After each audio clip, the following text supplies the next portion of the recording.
Welcome to episode 57 of the Ben Briggs podcast. I am Ben Briggs. It is Tuesday, people.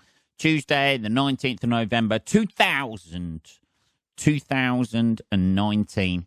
And the week off is, I've given myself a week off gigging.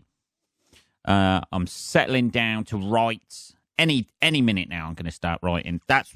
This is what has happened with my week, people. I've just been consumed by fucking shitty jobs to do around Briggs Towers at the moment.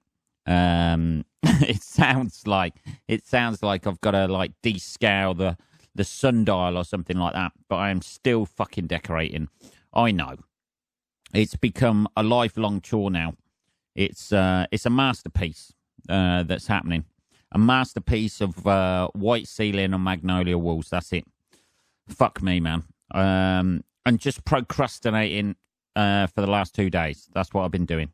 I even got to the stage of cleaning my oven today. I know. That's what it's come to, people. This is what it's come to. And I'm fucking itching and scratching and fucking getting angsty about not having a gig. I know. That's the thing. You think you give yourself a week off just to get some writing done, get a few little jobs done, and mainly write. And then you just get consumed by other shit in life, don't you? I've talked about slavery before. I could do with some sort of robotic form of life that we were promised as kids to do all my chores for me. But, yeah, I've just been putting stuff off and getting shitty little jobs done that need doing all for the last 2 days. That's it. I've had no time to do any writing, nothing like that. I know. Everyone's out there at the minute going, well, I've been at work, Ben. Well, you book a week off. I know you people out there are working your 9 till 5, down on the grind, aren't you? Doing whatever you do, trying to do as little as possible and still cashing that check at the end of the fucking month or week. I used to do, I tried to do as little as possible whilst working. But it's just been a labour of love, this bedroom, man. Trying to get it sorted. I've fucking painted the walls, and I can now see the divots in the wall that I'm going to have to go back, refill. I know. I'm getting carried away, but this is what happens. This is what happens with writing material as well. You just think, I'll just work on that bit. I'll get it exactly right the way I want it. And then you never end up trying it. But I've got to be less precious. I know that. I know. It's not easy, though, sometimes. When you're putting things out into the world, people, it's not easy. So, I've been trying to sort that out. Let's have a little bit of cappuccino. Treating myself on my week off this week. I know, that's quite nice, actually. It's a bit fucking sweet. It is late at night as well. It's like 11:15. I've had all day to do this, people. This is how much I've been procrastinating all day today. I've had all fucking day to do this. And I've been doing various things. Because I have to wait 4 hours for the fucking paint to dry on the walls. I've just got to do around the edges now. Around the edges, around the ceiling, that sort of thing. And then the walls are done. Then I start the glory days of the glossing. Oh, there never were such days. It's the little things you've got to get excited about in life, isn't it? Glossing a skirting board, doing your built-in wardrobe doors. That's going to be the highlight of my week. Actually, it's not. I'm actually going out on Thursday night to see comedy. I know. I never do this, by the way. It is local in Northampton. It's the geezer. There's an American geezer come over, Steve Hofstetter, who you may know.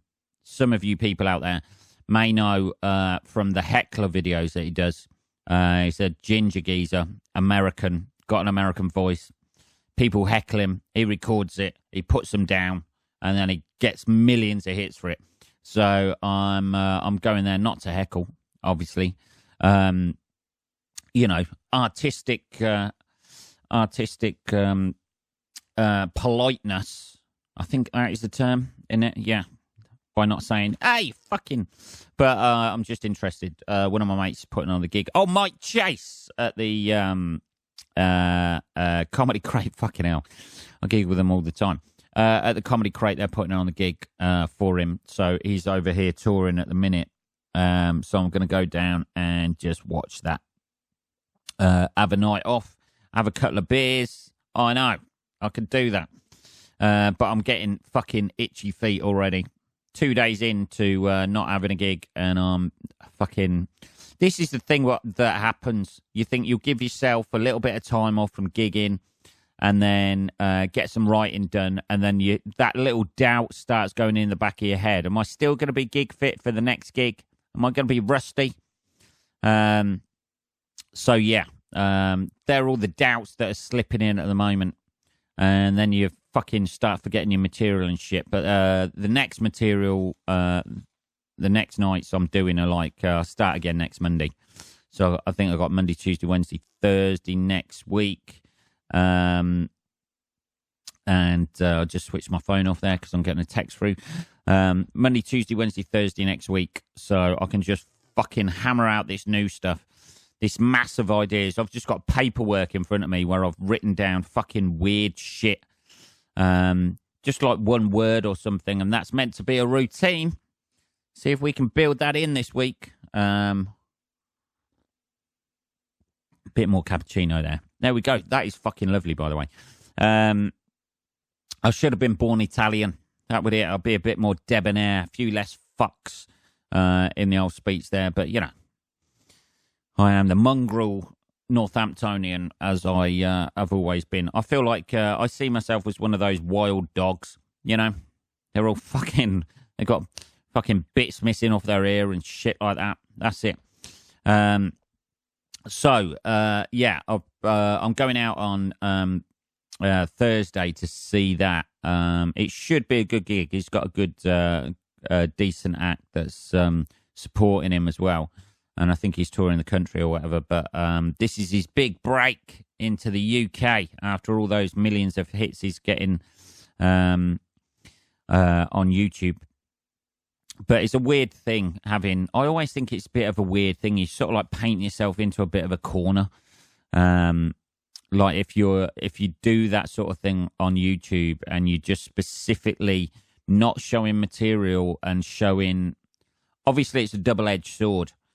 Because, like, if you put your material on YouTube, it's fucking burnt and gone. That's it, innit? You know. Assuming it gets a few views. But that material's burnt and gone and done and dusted. Or you can put on, like, heckler videos or, like, going off script videos, which I've got a couple up there as well. And you just get known for that. That's kind of it, isn't it? This is the heckler guy. He's kind of known for that. So it'll be interesting to see what his material's like because I haven't really seen much of his material. But it's that whole thing about painting yourself into a corner. You know, like, oh, he's great with banter. We'll get him to do banter. And then you get fucking cunts coming to your gigs who just want you to rip the piss out of them. And you end up painting your way into a corner and you just start dealing with cunts all the time. And then you never get any material out. So I don't know. We'll see what it's like, man. Hey, I'm open-minded at the minute. Certain things I'm not open-minded about. One of the reasons why it's so fucking late tonight as well, at 5 to 11 now, we're cracking on. The deadline is looming, people. The deadline to get this out is fucking looming. One of the reasons why that is, I watched the fucking... debate. Now, people in other countries may not be interested in this, but at the minute, 12th of December, we have a general election in this fucking whatever it is, country. Is it still a country? Yes, it is, Ben. You know it is. In this country, right? Which they've had the live debates, which is a very Americanized thing now. This started out in America.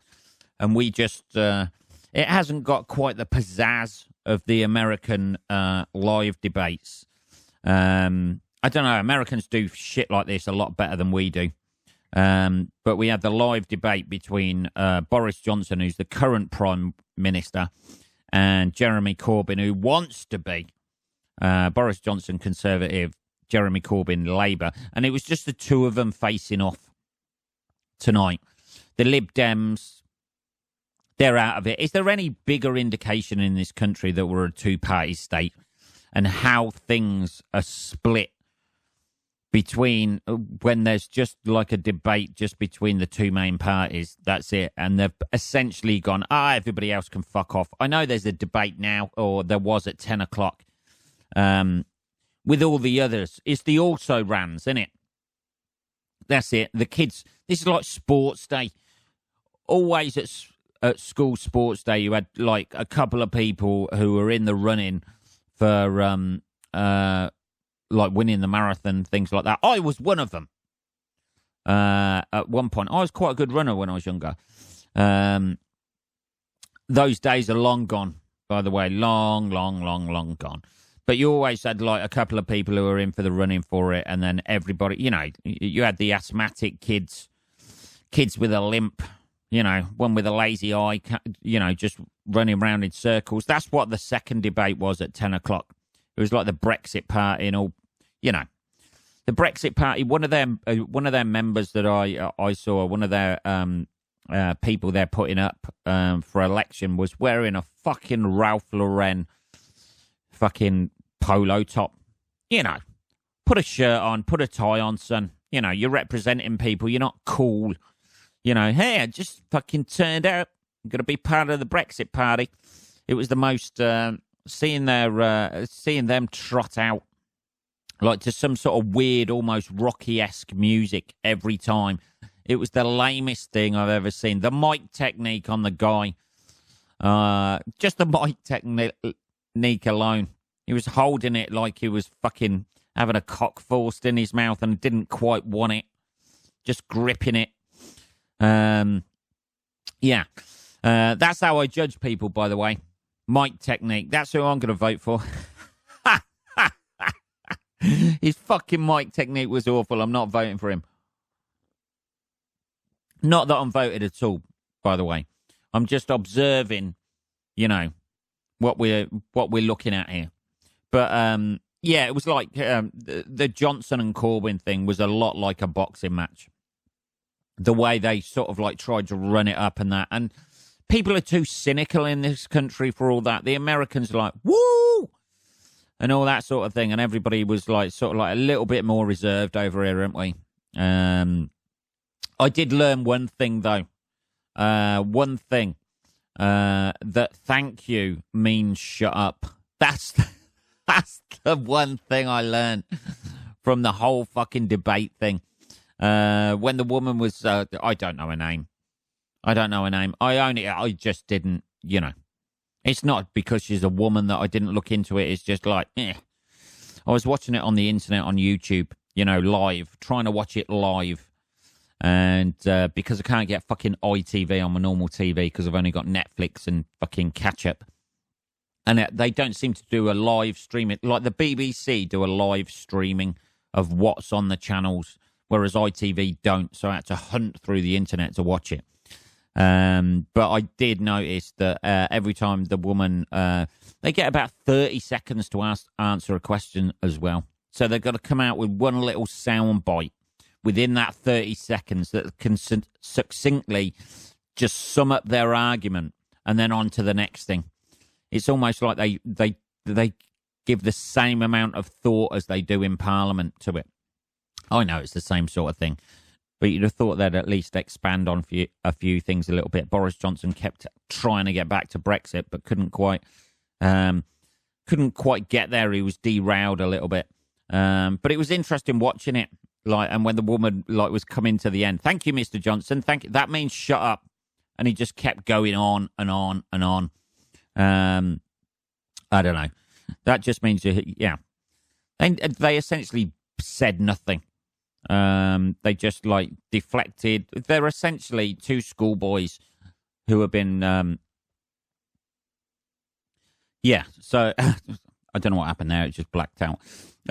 So they're like two naughty schoolboys, blaming each other who had just been caught scrumping or something, just pointing fingers at each other. saying, he did this, he did that, he's not going to do this, he's not going to do that. It's fucking the same old shit, isn't it? And then you got a woman in between saying, like, hey, guys, can we just make politics a little bit nicer? Do you agree to make a pledge to make politics nicer? And got them to shake hands and that. That's what women are there for, isn't it? Just two fucking egos going up against each other and women. It was the same thing as you see any fucking street fight in the UK, anywhere.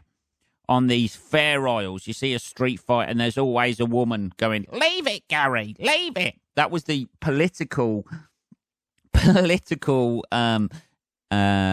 embodiment of what that was right there, of a woman just saying, leave it, Gary, leave it.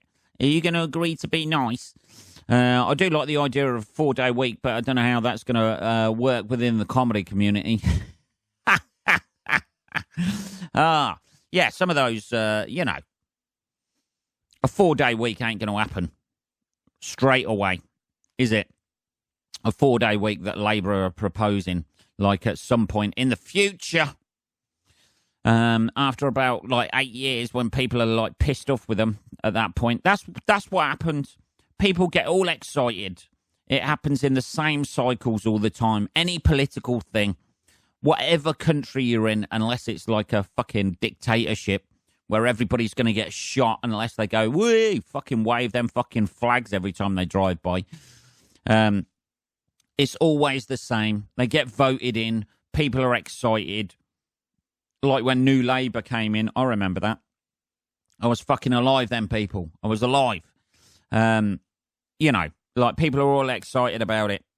And they go, fucking hell, this is going to change the world. And after about 8 years of being in, like 2 fucking more general elections, and they're like, oh, fuck these guys. These guys have fucked us again, aren't they? And then they get excited about the next lot. Whoa, we're going to change the world. And nothing really changes that much. There's a few good things Corbyn's doing.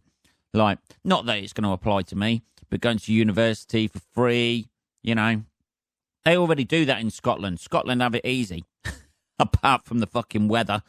Sorry, man, I'm getting carried away with the old cappuccino there. Yeah, Scotland have like free fucking education anyway. You wouldn't have thought it. When you talk to him, there's a fucking sweeping statement about the old Scots people there. But that's what he wants to bring in. And Johnson was basically saying, oh, this is fucking terrible. Yeah, so it was just like people pointing, the pair of them just pointing fingers at each other. There was a few good bits that come out of it. But it's just like, I'll tell you what the most interesting thing about it is, as soon as the debate was over, everything gets twisted immediately. Like within 2 minutes of it ending, I think they interviewed Michael Gove, and he just like twisted everything in the favour of the Conservative Party. The spin starts from there, doesn't it? The spin starts immediately afterwards. And that's what doesn't matter. People won't remember in the morning what was actually said in the debate. They'll just read. It goes through that fucking media filter, doesn't it? It just goes through that media filter, and each paper will bring up which aspects of that debate support their argument, and they will promote those things. That's what happens, and then that becomes the reality of what happened in that live debate, doesn't it? They just put their little spin on it. Each fucking paper, whether they're fucking Conservative or Labour or in between or undecided or whatever. There's never any sort of objective reporting on it. Everyone puts their little, it follows through, goes through into that little filter and comes out pre-packaged as a little sausage of fucking a nugget that will basically get them who they want in power. Oh man, makes my freaking blood boil, man. I don't know. So it was just interesting watching that, and then you got the also rans afterwards, and I fucking switched off at that because it's pointless. It's pointless even listening to their arguments. because they ain't going to get in. They ain't going to do anything. They ain't going to cause any major change in government. They might as well just fucking hang up their coat and just say, look, we'll just, we'll support one side or the other, which is essentially what the Brexit Party has done. I know this is a bit UK-based tonight, other listeners, but that's essentially what the Brexit Party have done. They've withdrawn all their candidates where the Conservatives are, and just basically supporting the Conservatives. Even though the Conservatives have been less than fucking cordial about it. Sorry, there's more cappuccino there. That's about 8 this time. One of the things in the debate was quite funny. Corbyn, you see, the thing about Jeremy Corbyn is he needs to get fucking nasty. Boris Johnson is a treacherous little fucking weasel. And Corbyn's being too fucking nice about it. There was questions about, like, there was a question at the end, what would you leave under the Christmas tree? You know, and Corbyn said, I'd leave a copy of, like, Scrooge by Dickens or something like that, you know, like A Christmas Carol, isn't it, by Dickens, so he can get to know what Scrooge is like. It would have been fucking awesome. He just turned around and said, a fucking shit. I'd take a shit under his fucking Christmas tree and fucking light it. That's what I'd do with that treacherous NHS selling arsehole. It sounds like I'm converted to Labour, but I'm not. I'm still trying to be impartial here, people. Even though Corbyn seems like a nice guy. Hey, he's too nice for this fucking world. He's too idealistic. And you've got, like, one treacherous, like, fucking arsehole like Johnson on one side and Corbyn on the other, who's too fucking nice. You need a little bit of middle ground there. Somebody who's a little bit of an arsehole, but also, you know, like, got principles as well. He's a principled arsehole. Hey, that's the dream, people, isn't it? For any political situation. Anyway, I've gone on fucking loads about that, and what are we on, 22 minutes? Jesus, man. Anyway, the other thing, talking of interviews, there's only one interview, isn't there, this week? Isn't it? Only one fucking interview we can talk about, the Prince Andrew one. Now, I watched that the other night. That is, whoever suggested him going for that interview is a fucking, he needs shooting. I bet there's 2 to the back of the head gone into that person already. There's just a shallow grave with a fucking, you know, with a pager still bleeping from his wife. Pager? Mobile phone it'd be, wouldn't it? Mobile phone. Show me age there. Just a mobile phone just ringing, you know, like a foot underground still in his pocket. He just went missing. He went to the palace and never returned. Yeah, fucking hell. Jesus, man. If there's anyone who's ever guilty, that was Prince Andrew's fucking equivalent of O.J. Simpson in the Bronco. Fucking driving down the highway with all the police behind him. That was the equivalent of that. Every question that woman asked was just another woman whose name I don't know. What was her name? Emily Maitlis, that was it, wasn't it? Yeah, Emily Maitlis. Every question she fucking asked him was another police car in the OJ trace, just joining the chase at the end, wasn't it? Fucking hell. He is as fucking guilty as fuck, allegedly. I don't know. I don't know if you can get in trouble with that, can you? What the fuck are they going to take from me? Hey? What the fuck are they going to take? Yeah, that was one of the most cringe-worthy fucking interviews I've ever seen. It was fucking great. He just looked so fucking guilty, and the amount of shit he came out with, the fucking privilege, that is white privilege right there. That is white rich man's fucking privilege coming out. If you want a textbook example of white privilege, just watch that fucking interview. I know I'm a white guy. I know. Jumping on the bandwagon, and hey, Ben, getting all zeitgeisty, yeah? But fucking hell. Jesus, the fucking excuses he came up with. He doesn't sweat. That was one of the classics, wasn't it? He's lost that fucking right guard fucking advertising. I don't think he ever had it. Fucking hell. I couldn't have been in that nightclub with that woman because she said I was really sweaty when I dance and I don't sweat. He could have just said, I don't fucking dance. I'm a prince. You know, I wasn't there. The picture as well of his hand on the arse of that woman. Nobody knows if it's that picture's been doctored or not. I don't remember that. But I definitely remember being in the Pizza Express in Woking on that particular night. Which was about fucking, 15, 20 years ago? I don't remember having that photo taken, a flash going off in my house, like in front of me, and being upstairs in that house. I've never been upstairs in that house. There's a fucking photo of it, you dirty bastard. Jesus. It was, oh, man.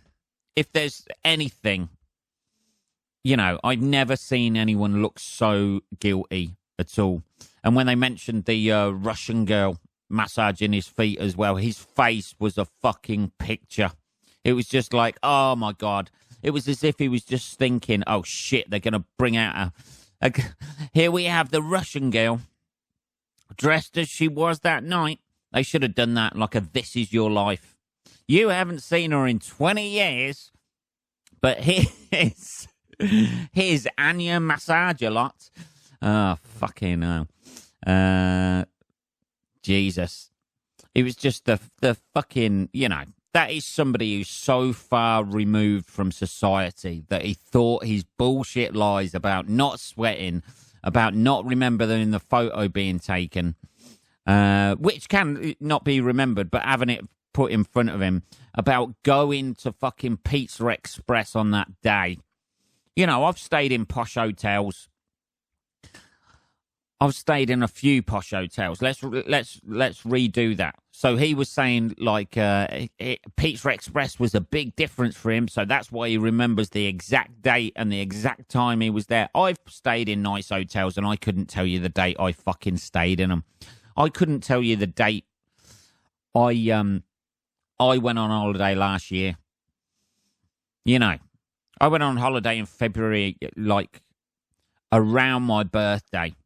But I couldn't tell you whether I went on my birthday or 2 or 3 days before. I know I was there at some point around that date. Jesus Christ. He played the old mental health issue thing as well, didn't he? Play that card. Fucking dish that one out. I've got mental health issues, man. That's why I don't sweat. Jesus. The best bit, the interview for me though, was when he said Epstein conducted himself in an unbecoming manner, and the interviewer, old Emily, just nailed him and went, "He was a convicted sex offender." Oh yeah, well, I was just trying to be nice. Yeah, that's what you do, isn't it, people? If you know somebody's a convicted sex offender and he's one of your mates, what you do is you then go over to New York and stay with him, have a little walk in the park, don't you? And explain that you can't be friends anymore. And you go, right, that's it. We're not going to be friends anymore. Oh, are you going now? No, I'm going to stay for another 4 fucking days, if that's all right. Oh, do that all the time. Do that all the time, don't you? When you break up a friendship, you say, I can't see you anymore. It's like any relationship. I can't see you anymore. Oh, yeah. Why not? Well, you know, we're just not getting on. We're just not getting on at all. We can't see each other anymore. Okay. Where are you sleeping tonight? Well, I'm going to stay over at yours for about a week. Is that all right? Yeah, no problem. Fuck me. The amount of bullshit. Jesus. Fucking hell. It'll end there, though. This is what will happen. It'll just end there. He won't be seen in public again. He'll be like that fucking, like one of the royals, you know, the royal who had epilepsy from the early fucking 20th century. You know, one of fucking the Queen's uncles who had epilepsy. He'll just fucking disappear. They won't say anything about him again. He'll just disappear from public life. He'll still get that fucking money from all his businesses and his fucking contacts. He'll go out to Dubai, make a load of money over there, go out the States, make a load of fucking money over there, and just won't fucking go out in public anymore. And then it'll all come out that it was a fucking massive pedo when he dies. That's what's going to happen, people. They're just shoveling it under that fucking carpet right now. But the fucking stupidity of the fucking geezer for doing that, I don't know what he expected. I think he just expected that he was like a fucking royal and he could just answer any questions and deflect it. I think he thought he was smarter than that Emily Maitlis who was interviewing him, and she was one smart fucking cookie, man. She just wouldn't let him fucking squirm out of it or lie out of it at all. The amount of bullshit he came out with. Oh, it was fucking glorious watching that. Glorious. Seeing somebody's life, like somebody like that from a life of privilege. He's fucking up to his neck in it, isn't he? Gotta be, man. Gotta be. He looks so fucking uncomfortable. Oh, fucking hell. We're on 31 minutes, people. 31 minutes. I haven't even had time to do nothing. I ain't even had time to do the fucking news stories in the news, but I think we covered that, haven't we? Right, this has been episode 57 of the Ben Briggs podcast. Please like, share, do whatever you do, listen, subscribe, whatever. If you want to send me any messages about anything, it's podcast@benbriggs.co.uk. I will be back on Saturday, people. I might have to start extending these a little bit because I'm starting going off on little rants and shit, and oh yeah. I'll be back on Saturday. Have a good week till then, motherfuckers. Take care.